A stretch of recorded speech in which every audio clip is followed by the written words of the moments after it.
March 30 നമ്മുടെ വിഴിഞ്ഞം കടപ്പുറത്ത് വന്ന കുറച്ച് മീനുകൾ കാണിച്ചു തരാമേ. അത് കണ്ടല്ലോ, നേരത്തെ നമ്മൾ പരിചയപ്പെടുത്തിയിട്ടുള്ള മീൻ തന്നെയാണ്, വെള്ളക്കലവയാണ്.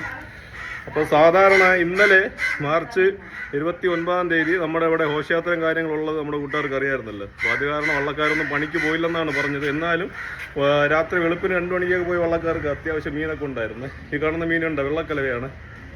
അപ്പോൾ വേറെയും കുറച്ച് മീനുകളുണ്ടെന്ന് നമ്മൾ കാണിച്ചു തരാം കേട്ടോ. അടുത്ത് തമ്പാൻ മീനാണ്. തമ്പാൻ മീനെ അറിയാത്തതായിട്ട് ആരുമില്ല. അപ്പോൾ മാർച്ച് 30 നമ്മുടെ വിഴിഞ്ഞം കടപ്പുറത്ത് വന്ന മീനുകളിൽ താണ്ട് ഈ ഐറ്റം ഉണ്ടായിരുന്നു. വേറെയും കുറേ മീനൊക്കെ ഉണ്ട്. ഇത് ഏകദേശം ഒരു 2 kg വരും കേട്ടോ. വരിക വന്ന ആവശ്യം പോലെ മീനുകളൊക്കെ വാങ്ങുക. വേറെയും കുറച്ച് മീനുകളൊക്കെ ഞാൻ കാണിച്ചു തരാം.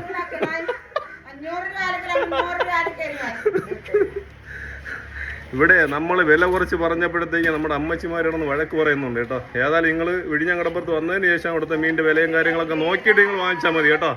കണ്ടല്ലോ. അപ്പം അടുത്ത് ചേമീനാണ്. ചേമീൻ എല്ലാ കൂട്ടുകാർക്കും അറിയാം. ഉപ്പൊക്കെ വെച്ച് ഒരു ദിവസം കഴിഞ്ഞെടുത്ത് കഴിച്ചു കഴിഞ്ഞാൽ അടിപൊളി സാധനമാണ്. മറക്കണ്ട, വിഴിഞ്ഞം കടപ്പുറത്ത് ഇനിയും വരുന്ന ഗുഡ് ഫ്രൈഡേ അന്ന് വള്ളക്കാരും പണിക്കൊന്നും പോകത്തില്ല, ദുഃഖവെള്ളിയുടെ അന്ന്. അപ്പോൾ ആവശ്യമുള്ള കൂട്ടുകാരാണെങ്കിൽ നാളെ വരിക. മാർച്ച് 31 നമ്മുടെ വിഴിഞ്ഞം കടപ്പുറത്തേക്ക് വരിക കേട്ടോ. അപ്പോൾ ഏകദേശം 12 മണിക്ക് ശേഷം വരുന്ന മീനുകളെയാണ് നമ്മുടെ കൂട്ടുകാർ ഞാൻ കാണിച്ചിരുന്നത്. മട്ട്, അതുപോലെ പാരിപ്പണിക്കൊക്കെ പോയിട്ട് വരുന്ന വള്ളക്കാരുടെ മീനാണ് കേട്ടോ ഇത്. പിന്നെ വേറെ 1-2 വെറൈറ്റി ഉണ്ട്, അതും കൂടെ ഞാൻ കാണിച്ചു തരാമേ. അപ്പോൾ ടേസ്റ്റുകളുടെ കാര്യത്തിൽ ഒട്ടും പുറകിലല്ലാത്ത മീനുകളാണ് നമ്മൾ കാണിച്ചു തരുന്നത് നമ്മുടെ കൂട്ടുകാർക്ക്. അടുത്ത പുള്ളിക്കലവയാണ്. കണ്ണുതള്ളി കലവെന്നും പറയാം നമുക്ക്, അതുപോലെ പുള്ളിക്കലവെന്നും പറയാം കേട്ടോ. വെറൈറ്റി സാധനമാണ് ഇതൊക്കെ. 12 മണിക്ക് ശേഷം നമ്മുടെ വിഴിഞ്ഞം കടപ്പുറത്ത് വരുന്ന മീനുകളാണ്. കണ്ടല്ലോ. അപ്പോൾ ഏതായാലും നിങ്ങൾ നാളെ വരിക. നാളെ വന്നു കഴിഞ്ഞാൽ ഇതുപോലെ മീനൊക്കെ വാങ്ങാം. അപ്പോൾ ഞാൻ പറയാറുള്ളത് പോലെ അടുത്ത് വെള്ളക്ലാത്തിയാണ്. ക്ലാത്തി 3 വർഗ്ഗങ്ങൾ വരും. വെള്ളക്ലാത്തി, കറുത്ത ക്ലാത്തി, മരപ്പാ ക്ലാത്തിയൊക്കെ വരും. ഇതാണ് മട്ട് വള്ളക്കാർക്ക് കൂടുതൽ വരുന്ന ക്ലാത്തി. വെള്ളക്ലാത്തി എന്നാണ് ഇതിനെ പറയുന്നത്. പിന്നെ വേറെ ഏതെങ്കിലും വെറൈറ്റി ഉണ്ടോ എന്ന് നോക്കട്ടെ. ഉണ്ടെങ്കിൽ ഞാൻ കാണിച്ചു തരാമേ. കണ്ട കരിപ്പെട്ടി കലവ.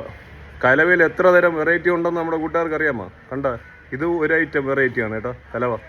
കരിപ്പെട്ടി കലവ എന്നാണ് നമ്മുടെ വിഴിഞ്ഞം കടപ്പുറത്ത് പറയുന്നത്. ഇനിയും കലവയിൽ ഒരു വെറൈറ്റി കൂടെ ഞാൻ കാണിച്ചു തരാം. ഒരുപാടുണ്ട്. എന്നാലും നമ്മുടെ കയ്യിലുള്ള ഇന്ന് ഉള്ള ആ ഒരു കലവയുടെ ഒരു കളക്ഷൻസ് എന്താണെന്ന് ഞാൻ കാണിച്ചു തരാമേ. കണ്ടോ, പുള്ളിക്കലവ. എത്ര തരം കലവയാണ് നമ്മുടെ കൂട്ടുകാർ ഞാൻ കാണിച്ചിരുന്നതുണ്ടോ. പുള്ളിക്കലവ എന്ന് പറയും കേട്ടോ. ഇതൊന്നും ടേസ്റ്റിന് പുറകിലല്ലാത്ത മീനുകളാണ് ഞാനിപ്പോൾ കാണിച്ചു തന്നത്. ഏതായാലും ദുഃഖവെള്ളി വന്നു കഴിഞ്ഞാൽ ലീവാണ്. നമ്മുടെ കടപ്പുറങ്ങളിൽ ആരും പണിക്കൊന്നും പോകത്തില്ല. ഏതായാലും നാളെ മാർച്ച് 31 12 മണി കഴിഞ്ഞ് വരിക കേട്ടോ. ആ ടൈമിനെ ഇതുപോലത്തെ വള്ളക്കാരൊക്കെ വരത്തുള്ളൂ. രാവിലെ വന്നു കഴിഞ്ഞാൽ കുട്ടിച്ചൂരയൊക്കെ വാങ്ങാൻ പറ്റും. പിന്നെ വിലയുടെ കാര്യം ഒട്ടും പുറകിലല്ല, വിലയൊക്കെ നല്ല വില തന്നെയാണ് മീനിന്. അപ്പോൾ ആവശ്യമുള്ള കൂട്ടുകാർ മാത്രം നമ്മുടെ വിഴിഞ്ഞം കടപ്പുറത്തേക്ക് വരിക. നിങ്ങൾ ഫ്രഷ് മീനിന് ഏത് കടപ്പുറത്ത് പോയി കഴിഞ്ഞാൽ അത്യാവശ്യം നല്ല റേറ്റ് തന്നെയാണ് മീനുകൾക്ക്. ഓക്കെ എന്നാ. അപ്പോൾ നമ്മളിപ്പോൾ കാണിച്ച അത്ര മീനുമേ ഒരു പാർട്ടി നമ്മളോട് ആവശ്യപ്പെട്ട മീനുകളാണ്. അപ്പോൾ അത് നമ്മളെടുത്ത് ഐസ് ചെയ്ത് വെച്ചിട്ട് നാളെ രാവിലെ അപ്പോൾ പുള്ളിയെ വിളിച്ചിട്ട് നമ്മൾ ഈ മീനിനെ അവർക്ക് കൊടുക്കുക. അപ്പോൾ ഇതിൽ ഏതൊക്കെ മീനാണ് നിങ്ങൾ കണ്ടിട്ടുള്ളത്, കഴിച്ചിട്ടുള്ളതെന്ന് ഒന്ന് ജസ്റ്റ് ഒന്ന് കമൻറ്റ് ചെയ്യുക. അപ്പോൾ ഈ മീനൊക്കെ എന്ന് പറഞ്ഞു കഴിഞ്ഞാൽ നല്ല വിലയും കാര്യങ്ങളൊക്കെ ഉള്ള മീനാണ്. നമ്മുടെ കൂട്ടുകാർ വിഴിഞ്ഞം കടപ്പുറത്തൊക്കെ വരുമ്പോൾ നിങ്ങൾക്ക് കാണാൻ പറ്റും ഇതിൻ്റെ റേറ്റുകൾ എന്താണെന്ന്. ഓക്കെ എന്നാൽ എല്ലാവർക്കും ബൈ ബൈ.